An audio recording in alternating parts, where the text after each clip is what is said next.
Assalamualaikum warahmatullahi wabarakatuh. Kenalkan, nama saya Prasetya Wasista dengan NIM 72114142 dari Akuntansi UNES 2019. Di sini saya akan menjelaskan tentang informasi dalam praktik. Informasi sebagai salah satu faktor penting penentu keberhasilan. Tahun 1961, D. Ronald Daniel dan M. C. Kinsey dan Company, salah satu perusahaan konsultan terbesar di Amerika, memperkenalkan istilah Critical Success Factor atau CSF. Atau faktor penting penentu keberhasilan adalah terdapat beberapa aktivitas penting yang menentukan keberhasilan atau kegagalan bagi semua jenis organisasi. Aktivitas penting tersebut adalah CSF dan faktor-faktor ini dapat berbeda-beda antar jenis perusahaan. Jenis organisasi. Sistem pemrosesan transaksi. Sistem pemrosesan transaksi digunakan untuk menjelaskan sistem informasi yang mengumpulkan data dan yang menguraikan aktivitas perusahaan, mengubah data menjadi informasi, dan menyediakan informasi tersebut bagi para pengguna yang terdapat di dalam maupun di luar perusahaan. Subsistem utama dari sistem distribusi. Diagram konteks cukup untuk memadai untuk mendefinisikan batasan sistem, unsur-unsur atau unsur-unsur lingkungan dan antarmukanya. Sistem yang memenuhi pesanan pelanggan. Terdapat satu sistem entry pesanan atau order entry system untuk memasukkan pesanan pelanggan ke sistem. Kedua ada persediaan sistem atau inventory system untuk memelihara pencatatan persediaan. Ketiga ada sistem penagihan atau billing system untuk membuat faktur pelanggan. Dan yang terakhir ada sistem piutang dagang atau account receivable system untuk menagih uang dari pelanggan. Sistem yang menjalankan proses buku besar. Sistem buku besar atau General Ledger System adalah sistem akuntansi yang menggabungkan data dari sistem-sistem akuntansi yang lain dengan tujuan untuk menyajikan gambaran keuangan operasi perusahaan secara gabungan. Terdapat dua subsistem. Yang pertama ada sistem memperbarui buku besar atau Update General Ledger System dan sistem pembuatan laporan manajemen atau Prepare Management Report System. Menempatkan sistem pemrosesan transaksi dalam perspektif. Sistem pemrosesan transaksi adalah sistem informasi pertama yang terkomputerisasi. Sistem ini juga berperan sebagai fondasi dari semua hal penting yang dilakukan oleh perusahaan dalam menjalankan operasinya dan berinteraksi dengan lingkungannya. Sistem informasi organisasi. Area-area bisnis perusahaan antara lain ada keuangan, sumber daya manusia, layanan informasi, manufaktur, dan pemasaran. Menggunakan basis data yang diproduksi oleh sistem pemrosesan transaksi, ditambah dari sumber lainnya untuk menghasilkan informasi yang digunakan oleh para manajer dalam mengambil keputusan dan memecahkan masalah. Sistem informasi pemasaran. Sistem informasi pemasaran atau Marketing Information System atau MKIS memberikan informasi yang berhubungan dengan aktivitas pemasaran perusahaan. Sistem output. Subsistem output memberikan informasi mengenai unsur-unsur penting dalam baruan pemasaran. Baruan pemasaran terdiri atas 4 unsur utama yang dikelola oleh manajemen agar dapat memenuhi kebutuhan pelanggan dengan mendapat keuntungan. Pertama ada subsistem produk yang memberikan informasi produk. Subsistem lokasi memberi informasi jaringan distribusi. Ketiga ada subsistem promosi untuk memberikan informasi iklan dan aktivitas penjualan.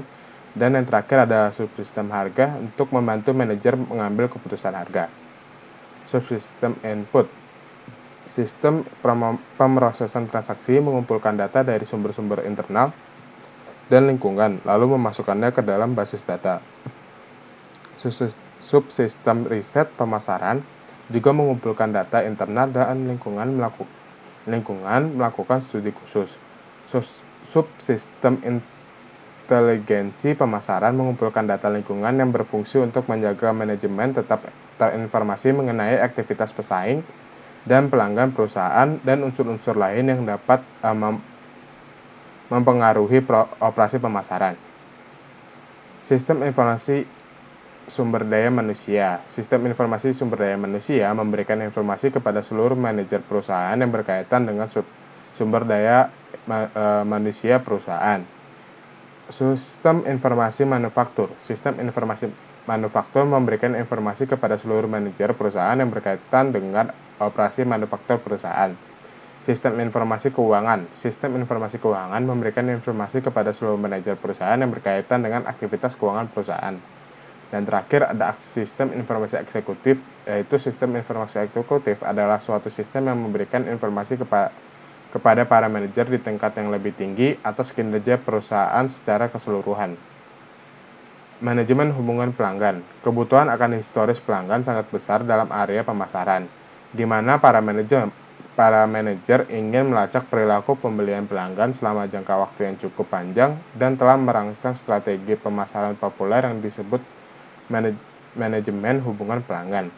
Manajemen hubungan pelanggan atau CRM atau Customer Relation Management adalah hubungan antara perusahaan dengan pelanggan sehingga baik perusahaan maupun pelanggannya akan menerima nilai maksimum dari hubungan ini. Sistem data warehousing.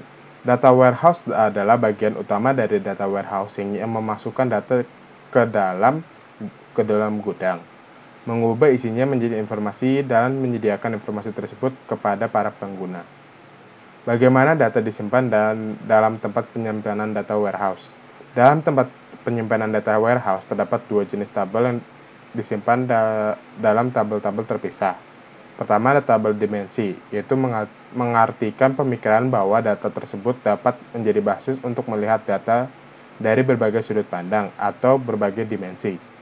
Yang jenis kedua adalah tabel fakta, berisi ukuran-ukuran kuantitatif secara entitas dan objek atau aktivitas. Penyimpanan informasi. Unsur terakhir dalam sistem data warehousing adalah sistem penyampaian informasi yang mendapatkan data dari tempat penyimpanan data, mengubahnya menjadi informasi dan menjadikan informasi tersebut tersedia bagi para pengguna. OLAP atau One Line Analytical Processing. Terdapat dua pendekatan, yaitu ada roll-up atau relation One Line Analytical Processing, yaitu menggunakan suatu sistem manajemen basis data relasional standar. Data roll-up umumnya terinci dan harus dilakukan analisis untuk mendapatkan ringkasannya. Roll-up dapat dengan mudah menghasilkan output pada tingkat-tingkat terinci dan pada beberapa tingkat ringkasan, namun harus melakukan proses-proses untuk mencapai tingkat ringkasan yang belum pernah dibuat sebelumnya. Ini artinya roll-up akan terbatas hanya pada sejumlah dimensi yang terbatas saja. Jenis kedua ada MOLAP atau Multidimensional One-Line Analytical Processing. Menggunakan suatu sistem manajemen basis data khusus multidimensional. MOLAP umumnya telah diproses terdahulu untuk menghasilkan ringkasan pada berbagai tingkat rincian dan disusun menurut berbagai dimensi. MOLAP memiliki kemampuan peringkasan yang lebih cepat dan juga dapat menghasilkan informasi dalam banyak dimensi, biasanya 10 dimensi atau lebih. Data mining. Terdapat dua dasar dalam melakukan data mining. Pertama ada verifikasi hipotesis. Pendekatan ini dimulai dengan hipotesis pengguna mengenai bagaimana data saling terhubung. Kelemahannya adalah bahwa proses pengambilan akan sepenuhnya dipandu oleh pengguna. Kedua ada penemuan pengetahuan. Sistem data warehousing menganalisis ke tempat penyimpanan data warehouse, mencari kelompok-kelompok dengan karakteristik yang sama. Menempatkan data warehousing dalam perspektif. Kemampuan untuk menyimpan jumlah data yang praktis, tak terbatas, dan mengambilnya dengan cepat telah membuka gerbang-gerbang pemrosesan data yang baru. Kesimpulan, sistem pemrosesan transaksi digunakan untuk menjelaskan sistem yang mengumpulkan data dan menguraikan aktivitas perusahaan, mengubah data menjadi informasi dan menyediakan informasi tersebut bagi para pengguna yang terdapat di dalam maupun di luar perusahaan.